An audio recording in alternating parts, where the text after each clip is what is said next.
Gloria a Dios. Bien, recuerda que la palabra del Señor es trascendente, la creamos o no. Y si tú has decidido que la palabra de Dios sea trascendente para ti, entonces tu vida será transformada siempre con un sí. Así es que vamos a abrir nuestras Biblias en el libro de Hechos, capítulo 24, por favor. Hechos, capítulo 24, y vamos a leer ahí unos versículos.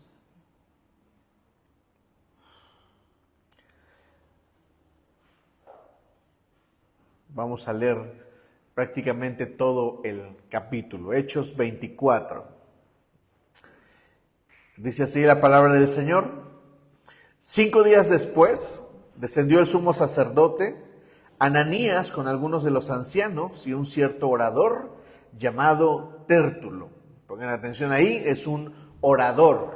En esos tiempos, recuerden que había personas, recuerden que, por ejemplo, la cultura griega, hay personajes importantes de la filosofía y ya se acostumbraba a hacer discursos en público.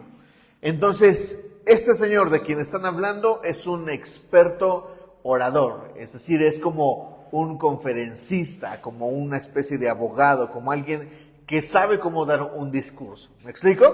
Este sería un buen predicador si tuviera la verdad, pero es uno de los malos. Sigan leyendo conmigo.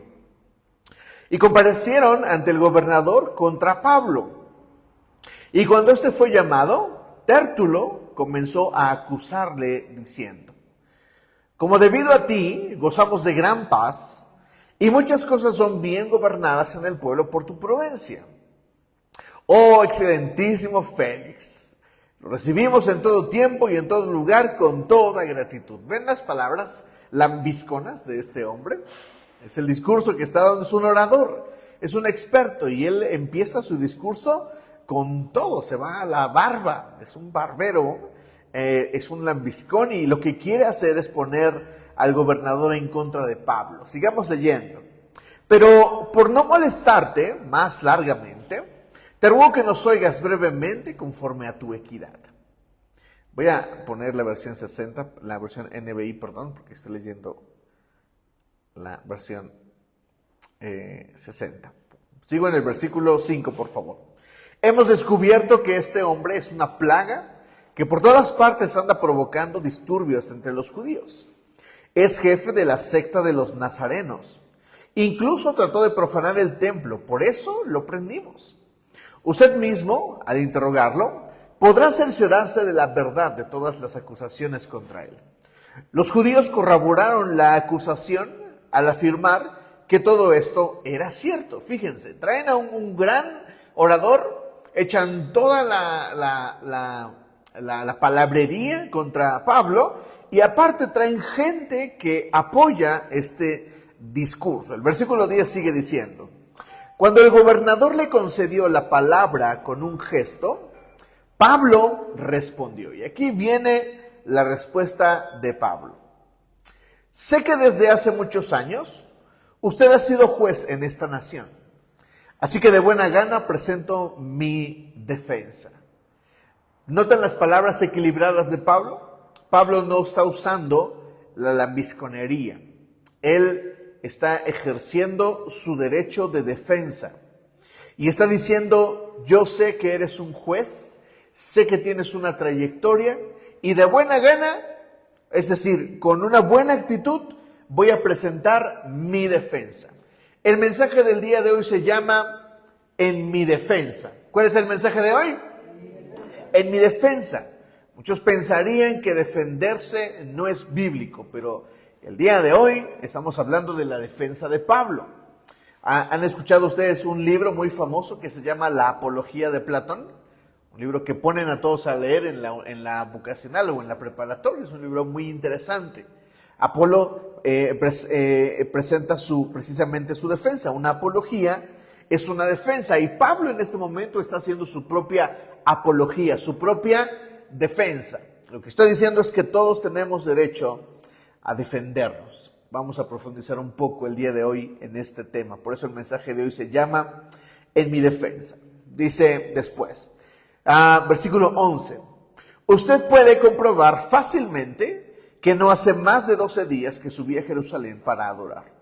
Mis acusadores no me encontraron discutiendo con nadie en el templo, ni promoviendo motines entre la gente en las sinagogas, ni en ninguna otra parte de la ciudad.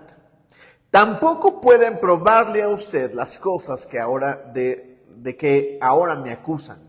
Sin embargo, esto sí confieso, que adoro al Dios de nuestros antepasados, siguiendo este camino que mis acusadores llaman secta. Pues estoy de acuerdo con todo lo que enseña la ley y creo lo que está escrito en los profetas.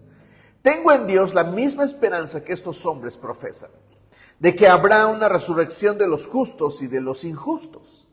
En todo esto procuro conservar siempre limpia mi conciencia delante de Dios y de los hombres.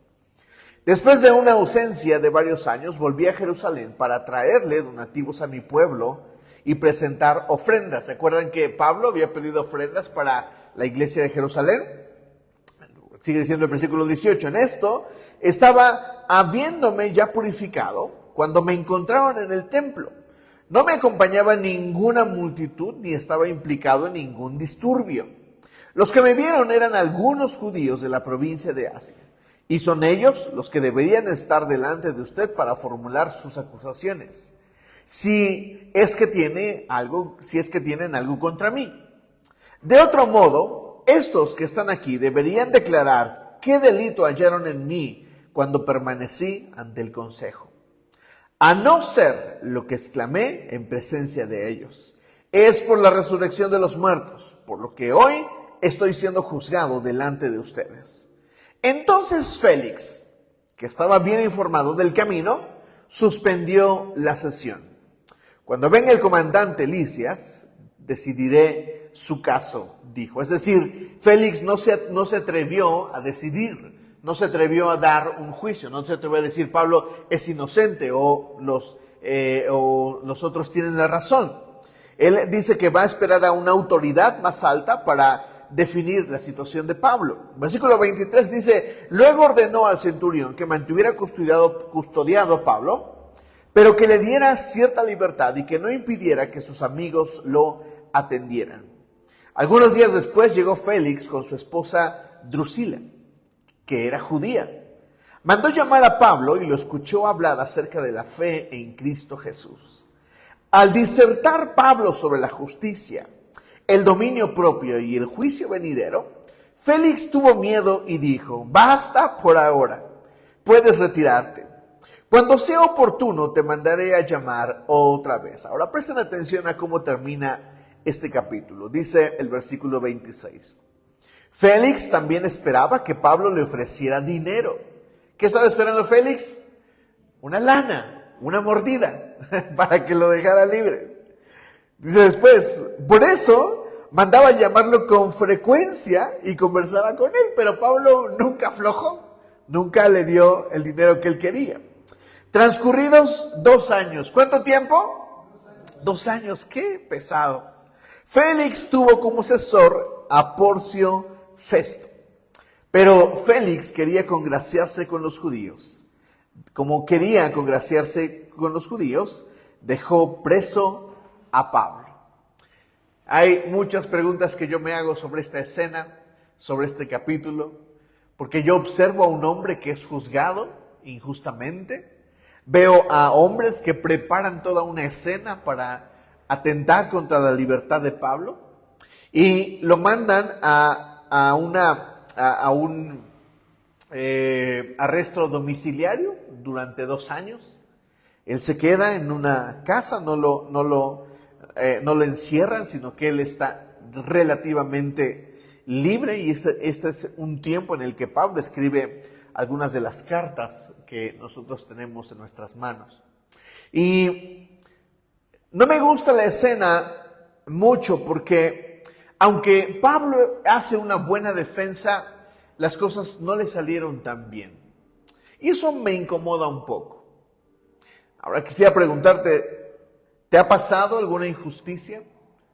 Y aunque has tratado de defenderte o has tratado de encontrar la razón, ¿Te has dado cuenta de que no ha funcionado como debía?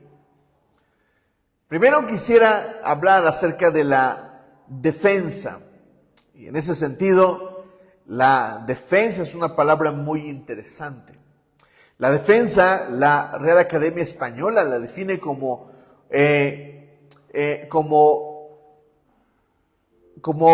un arma, como un instrumento u otra cosa con que alguien se defiende de un peligro.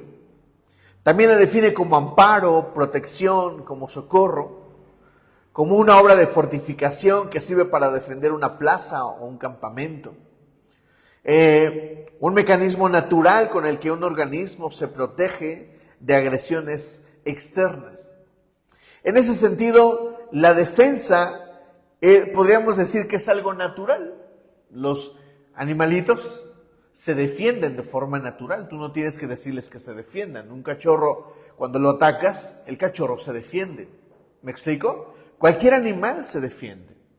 Y la defensa es algo legal en un lenguaje hablando como hijos de Dios. Muchas veces pensamos que no tenemos derecho a defendernos. Bueno, la Biblia nos presenta la defensa de Pablo. Y en ese sentido todos tenemos derecho a defendernos. ¿Me estoy explicando? Ahora, tenemos que encontrar el equilibrio, porque no solamente se trata de que si alguien me agrede, entonces me voy a defender y me voy a ir con todo, ¿no? La semana pasada hablamos acerca de la necedad, ¿se acuerdan? Hablamos la semana pasada o antepasada, hablamos acerca de no lidiar con personas necias, porque es imposible. Bueno, lo mismo sucede con este asunto acerca de la defensa. Lo primero, ¿se acuerdan? No todos estuvieron en la reunión de hombres, pero cuando tuvimos nuestra reunión de hombres hablamos de las causas justas. Y hablamos de que si mi causa es justa, entonces tengo derecho a defenderme. ¿Por qué? Porque mi causa es justa. Y la causa de Pablo es justa. ¿Están de acuerdo conmigo? Entonces yo lo primero que tengo que considerar es ¿de quién me estoy defendiendo? Y lo primero que quiero decirte, y puedes apuntar este consejo, no te defiendas de gente necia. No lo hagas. La gente necia no te va a hacer caso. No te defiendas de gente necia.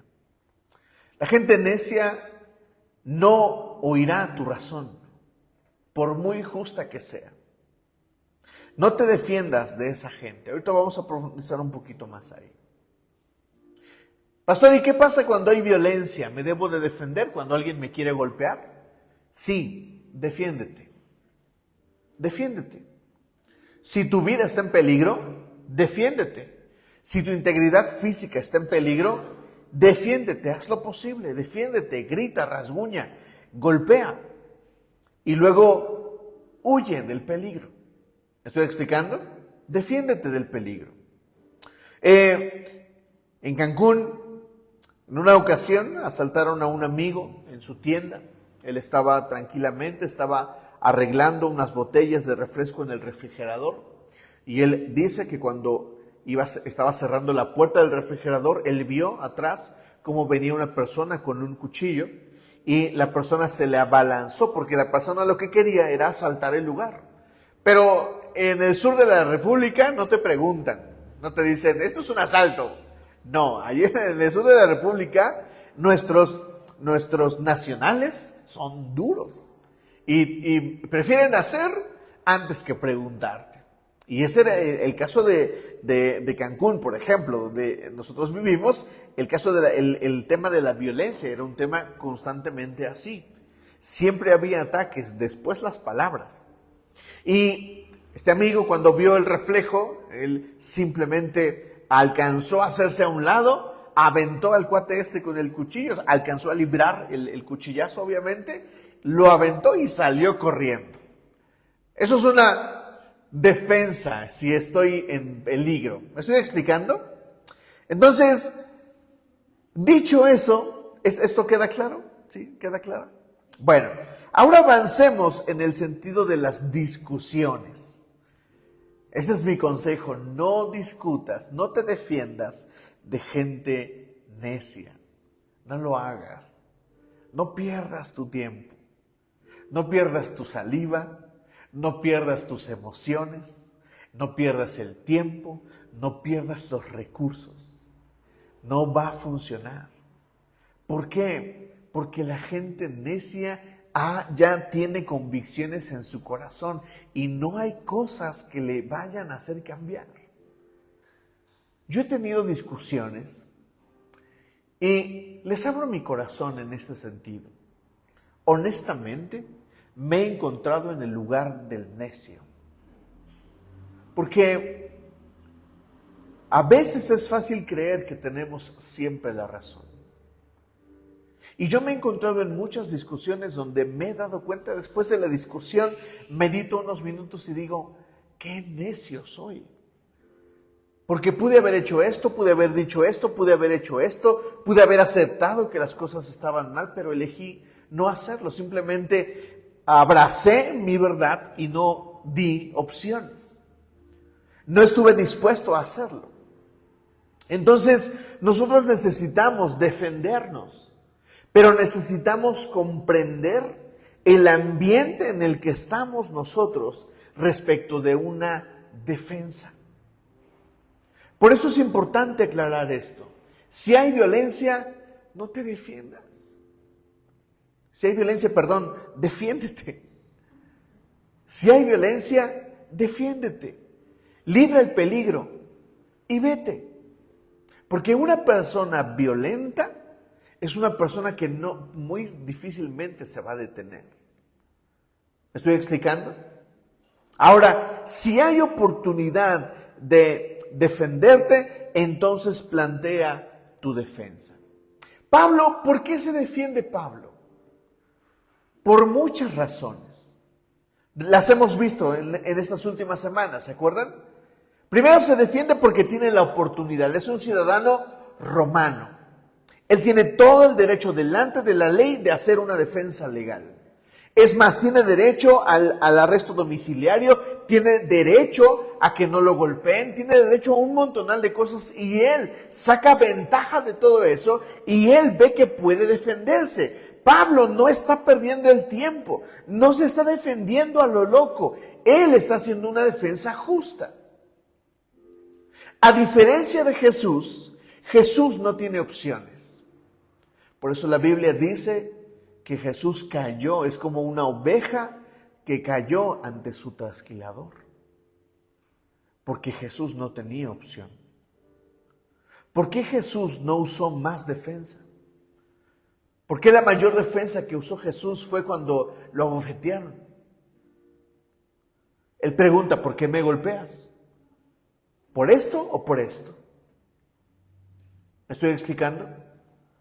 Pero la Biblia dice que él cayó, que él guardó silencio, porque evidentemente quien lo estaba acusando y lo iba a matar eran personas que no tenían otra salida, ni otra opción de decisión. Pablo, por otro lado, sí. Él tiene la oportunidad de defenderse, las opciones para defenderse y poder buscar en ese sentido que le hagan justicia. El siguiente consejo es este. Si ves que puedes defenderte, defiéndete.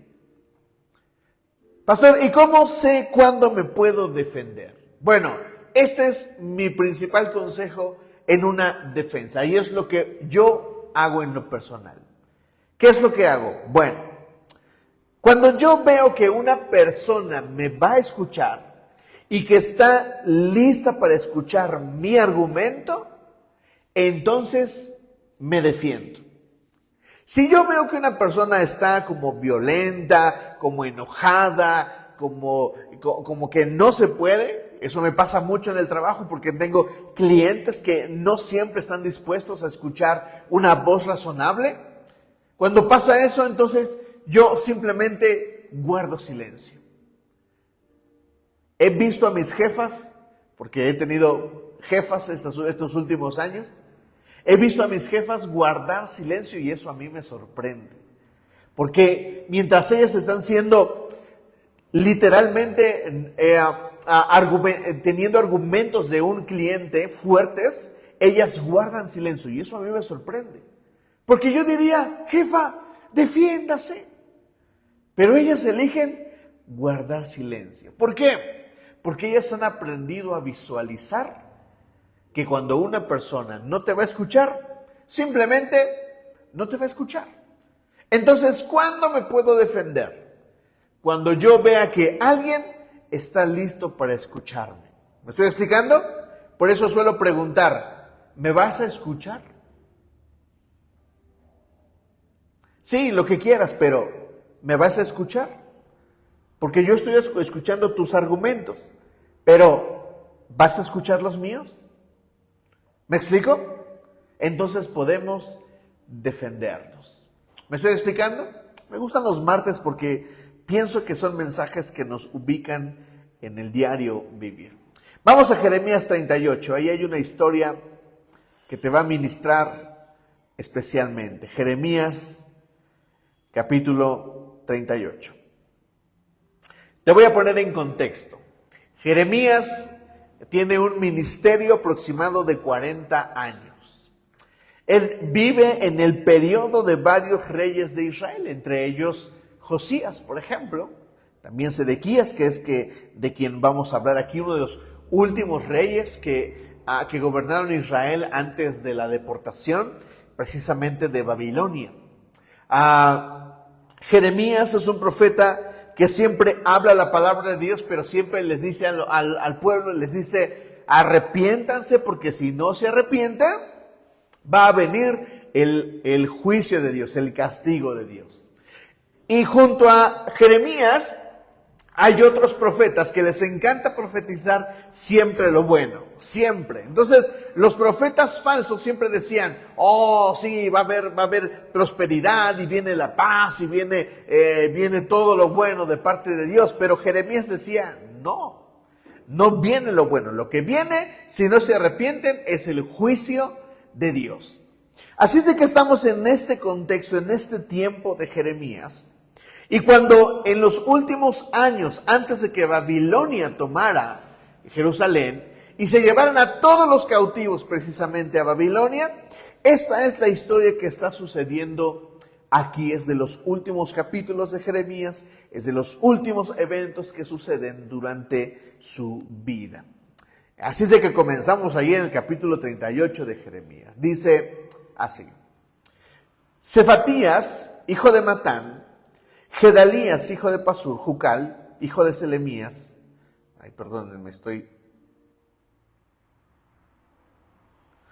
Déjenme actualizar. Listo. Oyeron que Jeremías decía a todo el pueblo, versículo 2, así dice el Señor, el que se quede en esta ciudad morirá por la espada de hambre o por la plaga. Pero el que se pase a los babilonios vivirá. Se entregará como botín de guerra, pero salvará su vida. Así dice el Señor. Esta ciudad caerá en poder del ejército del rey de Babilonia y será capturada. Los oficiales dijeron al rey, hay que matar a este hombre. Con semejantes discursos está desmoralizando a los soldados y a todo el pueblo que aún queda en esta ciudad. Este hombre no busca el bien del pueblo, sino su desgracia. El rey Sedequías respondió, lo dejo en sus manos, ni yo, que soy el rey, puedo oponerme a ustedes. Ellos tomaron a Jeremías y bajándolo con cuerdas lo echaron en la cisterna del patio de la guardia, la cual era de Malquías, el hijo del rey. Pero como la cisterna no había agua ni lodo, Jeremías se hundió, no había agua sino lodo, Jeremías se hundió en él. El cusita, vamos a dejarlo ahí hasta el versículo 6. ¿Qué es lo que profetiza Jeremías? Versículo 3. Así dice el Señor, esta ciudad caerá en poder del ejército del rey y de Babilonia y será capturada. Esa es la profecía de Jeremías. Y los que escuchan la profecía no quieren escuchar este tipo de palabras. Y a Jeremías le pasa lo que te estoy diciendo. ¿Qué hicieron con Jeremías? Lo echaron en una cisterna. ¿Por qué? Porque Jeremías está hablando la palabra del Señor. Y hay a quienes no les gusta escuchar la palabra del Señor. Ahora te voy a decir algo. El papel del profeta es uno. Y el profeta a veces le toca la de malas. ¿Por qué? Porque es el profeta. Pero nosotros no somos el profeta Jeremías. Por eso te aconsejo esto. No discutas con gente necia. No argumentes, no pelees con gente necia. Porque ellos primero no te van a hacer caso y después puede ser que se lancen contra ti y te ataquen. ¿Alguien quiere enemigos en el trabajo? ¿Alguien quiere enemigos en la familia? ¿Alguien quiere enemigos en la calle? No pelees. No argumentes con gente que no te va a hacer caso. Mi esposa siempre tiene razón cuando me dice, deja de sonarle el claxon a ese cuate. Tú no sabes si trae una pistola, se va a bajar y te va a echar un balazo. No discutamos con gente necia. ¿Por qué? Porque pueden lanzarse contra ti. Mira, ni el rey defendió a a Jeremías. ¿Por qué no lo defendió? Porque no estaba en sus manos hacerlo.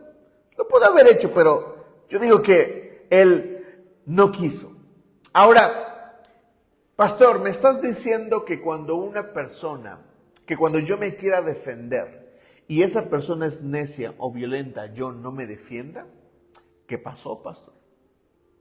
¿Cómo que las cosas se van a quedar así?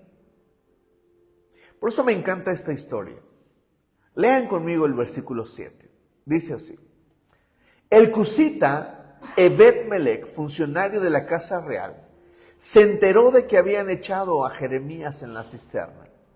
En cierta ocasión, cuando el rey estaba participando de una sesión frente al portón de Benjamín, Ebed-Melech salió del palacio real y dijo: mi rey y señor, estos hombres han actuado con maldad. Han arrojado a Jeremías en la cisterna y allí se morirá de hambre porque ya no hay pan en la ciudad. Entonces el rey ordenó al cusita Ebed-Melech: toma contigo a 30 hombres y rescata de la cisterna al profeta Jeremías antes de que se muera.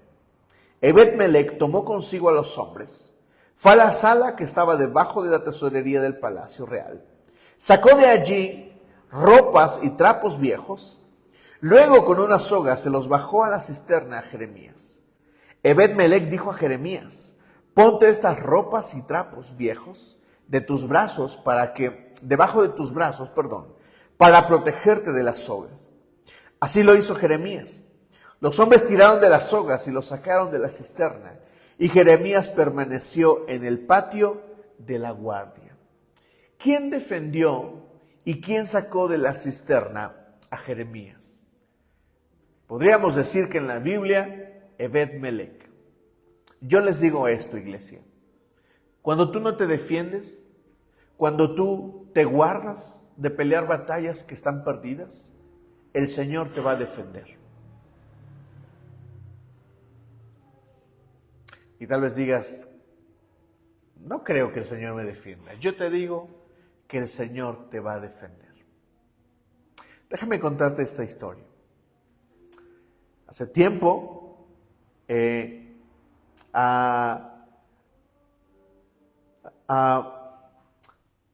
un pastor amigo,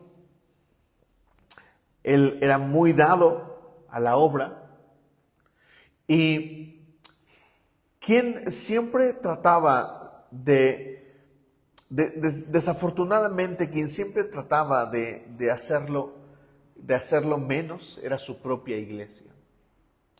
La iglesia no diezmaba mucho, él vivía de los diezmos en la iglesia. Era un pastor de tiempo completo. Y él me contaba, yo les digo esto, él me contaba que sus ingresos a la semana eran aproximadamente de entre 400 y 600 pesos. Te estoy hablando de hace 10 años, 12 años aproximadamente. Bueno, el pastor fue, lo diré así, lo diré de esta manera, el pastor fue prosperado por Dios. Me gustaría decir que fue prosperado por la iglesia, o me gustaría decir que la iglesia era fiel, pero no era así. Y un día el pastor fue bendecido. No me pregunten cómo, ni siquiera yo sé. Lo que sé es que él traía una camioneta muy bonita, una camioneta roja. Yo la recuerdo muy bonita la camioneta. Cuando me subía a ella yo decía, ¡wow! Y yo conocía la historia del pastor y le decía, pastor, ¿cómo le hizo para comprarla? Y él siempre decía estas palabras, el Señor me ha bendecido. Lo que yo creo es que cuando uno no pelea las batallas perdidas, el Señor se encarga de defenderlos. Sé que lo que te estoy diciendo es algo difícil de hacer, porque hay quienes nos aventamos a la defensa. Yo soy una persona que se defiende a la primera. En el trabajo no me gusta cuando las cosas se hacen mal. Y no me gusta cuando, mira, ha habido momentos donde me han dicho, es que tú ni trabajas. Uy, eso me prende a mí no dime muchas cosas, pero no me digas que no trabajo, porque me prendo y me lanzo a la yugular para defenderme. Porque no me gusta. ¿Me estoy explicando? Pero debemos de comprender como hijos de Dios que no tienes necesidad de meterte en peleas que no tienen caso. No te defiendas de los necios. No se logra nada. Deja que Dios te defienda. Hubieran visto a la iglesia. Uy, el pastor tiene camioneta roja. Había gente de la iglesia que ni tenía carro, pero el pastor con diezmos de 600 pesos a la semana tenía una camioneta. ¿Quién lo bendecía? ¿Quién le daba? Y todo el mundo en la iglesia preguntaba, porque pueblo chico, infierno grande. Todo el mundo sabía que el pastor de la iglesia traía un camionetón. Y la gente del pueblo decía, uy, sí deja la iglesia. Era muy divertido. Porque los que sabíamos la historia, sabíamos cuánto percibía el pastor de sueldo a la semana. Sabíamos lo que la iglesia diezmaba. Y verlo bendecido de esa manera era sorprendente. Yo fui a su casa un montonal de veces y siempre me invitaba a comer. ¿Y saben qué veía de él? Que siempre tenía comida. ¿Cómo? No lo sé. ¿Quién lo bendecía? Dios. ¿Quién lo atacaba? La iglesia, el pueblo. Los que no diezmaban, ¿cómo voy a diezmar? Si el pastor trae una camioneta, brother, pues sí, igual no importa, al pastor lo va a bendecir Dios. Me gustaría contarte otras historias, pero esta a mí me ha bendecido básicamente. Jeremías, él habló palabra, habló el argumento, habló la verdad, habló con la palabra del Señor y no lo pelaron, lo echaron a una cisterna y alguien vino y lo defendió, lo sacó. Deja, iglesia, que Dios te defienda. ¿Me dices amén? Ahora viene lo más bueno. Versículo 14. El rey Sedequías mandó que llevaran a Jeremías a la tercera entrada del templo del Señor. Y allí le dijo, te voy a preguntar algo, por favor, no me ocultes nada. ¿Quién es en este caso el rey Sedequías? Bueno, es esa persona que está dispuesta a escuchar. Por eso me encanta este pasaje, porque vemos a Jeremías ahora argumentar frente a alguien que sí lo quiere escuchar. ¿Están de acuerdo conmigo? Defiéndete, argumenta frente a alguien que sí te quiere escuchar. Con quien no pierdas tu tiempo. Pero cuando encuentres a alguien que te quiere escuchar, entonces defiéndete. Haz una defensa.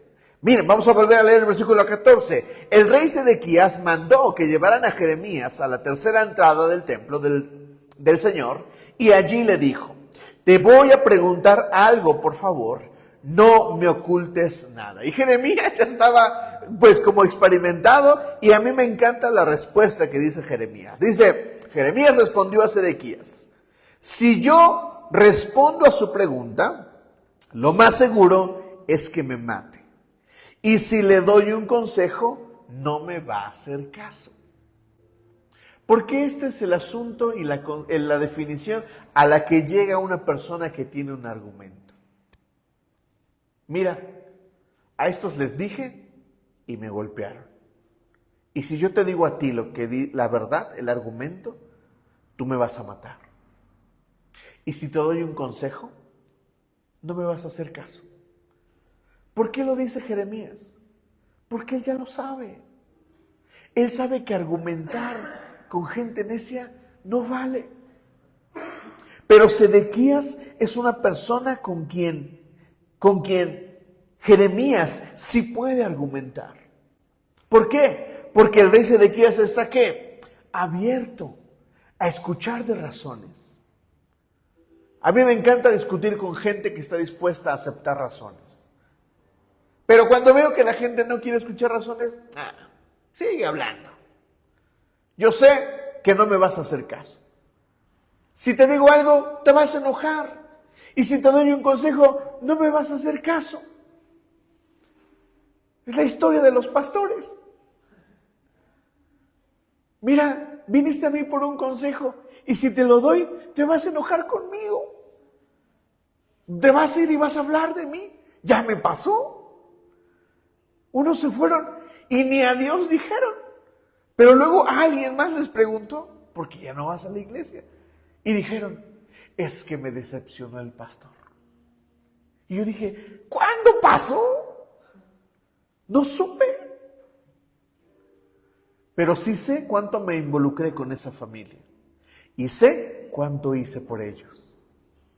Lo sé. Sé lo que dijeron. Sé lo que hice por ellos. ¿Me explico? Por eso, iglesia, escucha el corazón pastoral. Defiéndete con quien esté dispuesto a escucharte. Sigan leyendo conmigo, versículo 16. Pero en secreto, el rey Sedequías hizo este juramento a Jeremías: tan cierto como que vive el Señor, quien nos ha dado esta vida, no te mataré ni te entregaré en manos de estos hombres que atentan contra tu vida. Jeremías dijo a Sedequías: así dice el Señor de los ejércitos, el Dios de Israel: si se rinde ante los oficiales del rey de Babilonia, salvará su vida, esta ciudad no será incendiada, y usted y su familia vivirán. Pero si no se rinde ante los oficiales del rey de Babilonia, la ciudad caerá bajo el poder de los babilonios, será incendiada y usted no tendrá escapatoria. Ahora, abre tu corazón y escúchame este consejo que te voy a dar. Asegúrate de que tu causa sea justa.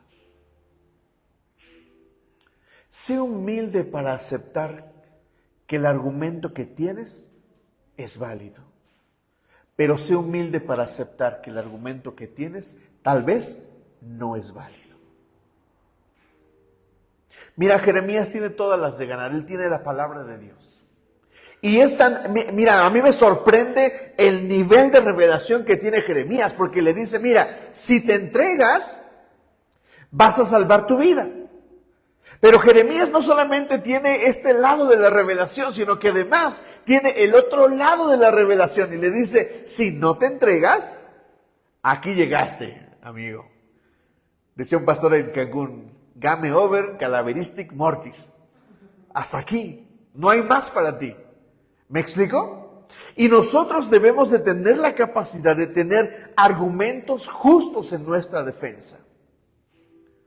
¿Me estoy explicando? Escuchen este argumento.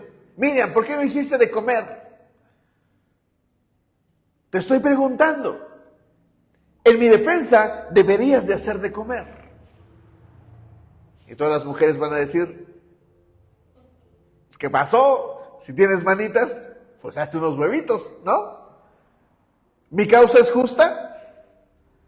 Pues puede no serlo. No lo es. ¿Me estoy explicando? ¿Porque mi causa es justa? No. Porque para empezar, mi esposa no es mi sirvienta. Y mi esposa no está obligada siempre a hacer la comida.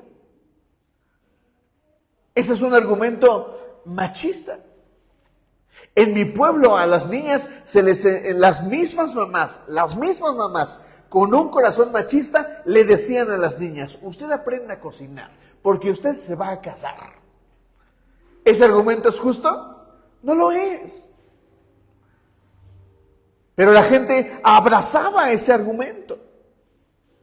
Y nosotros debemos de tener la capacidad de discernir si estoy teniendo el argumento correcto, si estoy haciendo las cosas justas. Jeremías tiene la definición. Él dice, mira, si haces esto, te va a pasar esto.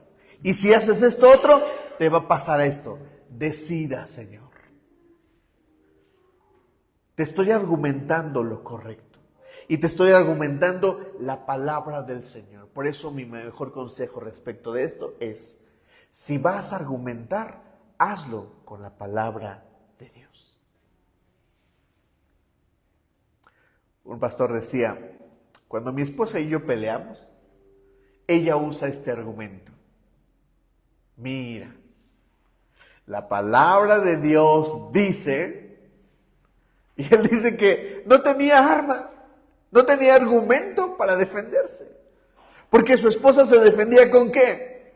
Con la palabra de Dios. ¿Me explico? Oye, mijo, tienes que obedecerme. ¿Por qué? La palabra de Dios dice, hijos, obedeced a vuestros padres. Así es que no hay de otra. Obedéceme. No quiero. No. La palabra de Dios dice, hijos, disciplinen con vara a sus hijos. Así es de que tienes de dos, hijito. Si me obedeces, te va a ir bien. Pero si no me obedeces, ya tengo listo el cinturón. Elige. Por eso necesitamos conocer la palabra de Dios. En una ocasión, yo tenía una decisión muy difícil. Ya te he dicho que esta parte de mí no la conoces. Yo tengo familia que no me quiere. Y no me quiere por una razón. Un día les contaré esa historia. Por ahora no están listos para escucharla. Pero el día que yo fui con mi pastor y le conté la situación que yo tenía, a mí me sorprendió la forma de responder de mi pastor. Porque él no usó ninguna otra cosa que la palabra de Dios. Yo traía un pesar en mi corazón muy fuerte por esta situación familiar. Yo tomé decisiones, muchos pensarían que difíciles, pero para mí no fue fácil tomar esas decisiones. Un día les contaré. Pero mi pastor, cuando fui con él dijo, lo recuerdo perfectamente, él dijo, me recuerda a este pasaje. Abraham, Séfora, Sarai, y ese día yo me sorprendí. Porque mi pastor no usó otra cosa que la palabra para argumentar el consejo que él me iba a dar. Y tal vez tú pienses que algunas veces cuando yo te doy consejo, tú tal vez no mencionas la Biblia.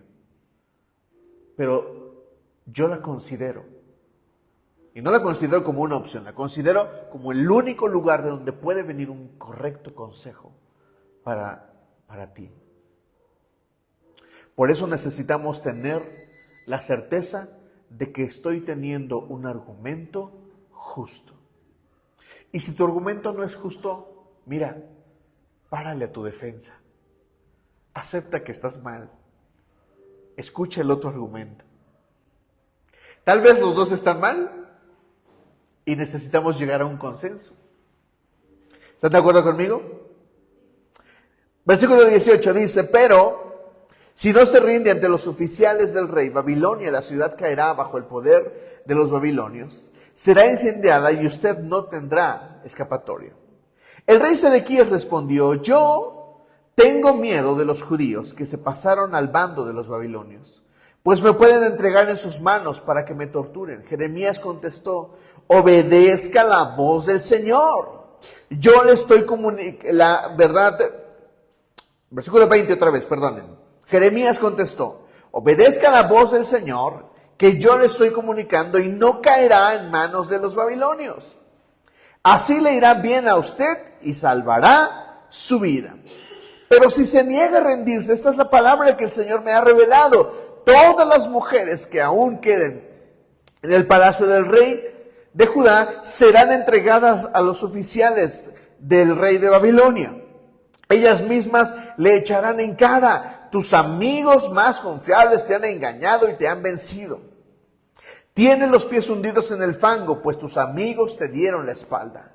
Todas sus mujeres y sus hijos serán entregados a los babilonios. Usted mismo no podrá escapar, sino que caerá bajo el poder del rey de Babilonia y la ciudad será incendiada. Sedequías contestó a Jeremías, que nadie se entere de estas palabras, pues de lo contrario morirás. Si los oficiales se enteran de que yo hablé contigo y que vienen y te dicen, dinos ya lo que has informado al rey y lo que él te dijo, no nos ocultas nada, pues de lo contrario te mataremos. Tú les dirás, vine a suplicarle al rey, no me mandará de vuelta a la casa de Jonatán a morir allí. Y así fue. Todos los oficiales vinieron a interrogar a Jeremías, pero él contestó de acuerdo con lo que el rey había ordenado. Entonces lo dejaron tranquilo, porque nadie había escuchado la conversación. Y Jeremías quedó en el patio de la guardia hasta el día en que Jerusalén fue capturada. Una de las cosas que a mí me ministran de Jeremías es que Jeremías estuvo en el proceso de la llamada de atención, del argumento del Señor, del aviso del Señor al pueblo de que venía el castigo de Dios. Y Jeremías le tocó verlo con sus propios ojos. Lo que quiero decirte para terminar este mensaje es esto. Iglesia, cuando tú no te defiendas, cuando elijas la paz, cuando elijas dejar a los necios hablando solos, el Señor te va a defender. Y no es que le desees el mal a esas personas, pero te digo algo, tú vas a ver con tus ojos lo que les pasa por necios. Esto me anima, pero me desanima. Porque yo quisiera que, como pastor, escucha esto, yo estoy diciendo que yo tengo la razón. Lo que yo digo es, yo doy un consejo bíblico. Y yo sé el resultado bíblico. ¿Me explico? Ese es el poder de un consejo pastoral. El consejo pastoral te ubica en la línea correcta. Pero uno sabe lo que sucede cuando no te hacen caso. Cuando me ha tocado que hablen contra mí o me ofendan, yo solamente, perdóname la expresión, pero solamente me siento en la silla a ver cómo aquel que habló mal de mí y trató de hacer algo contra mí, se cae solo.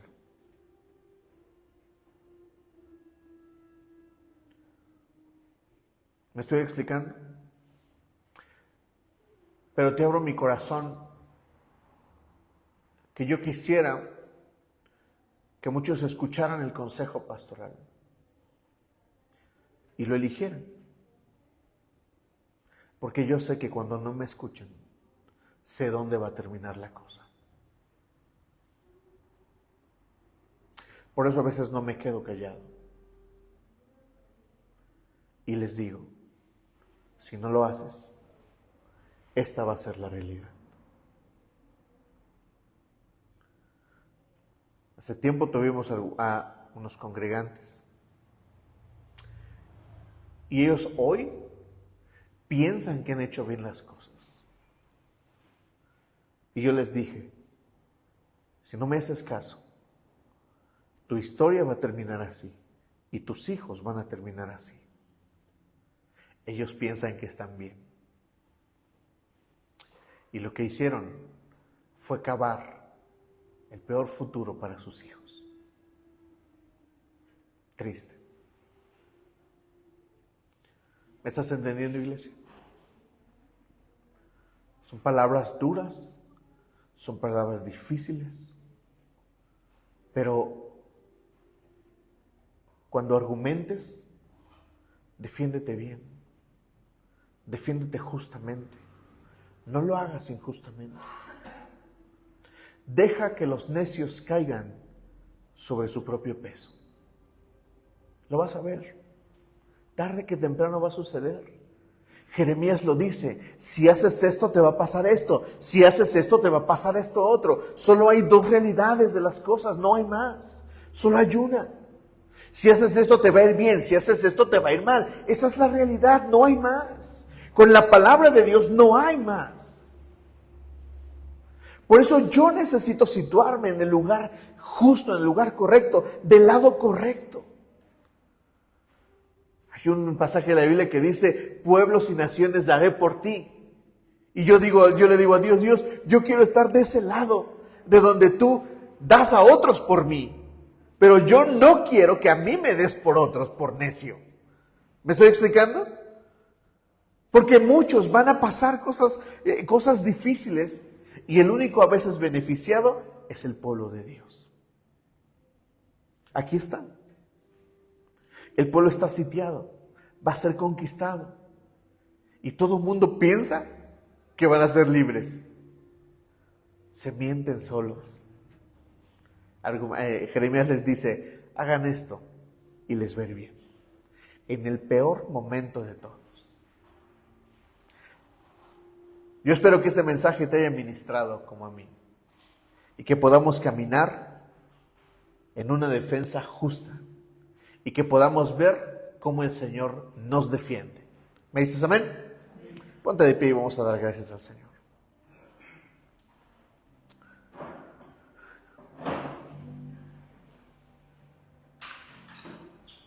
Yo te quiero pedir que si hay una situación en la que necesitas defensa del Señor,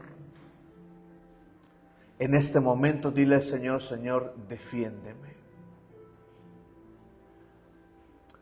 Creo de parte del Espíritu en este momento que el Espíritu está listo para escuchar tu petición. Dile, defiéndeme.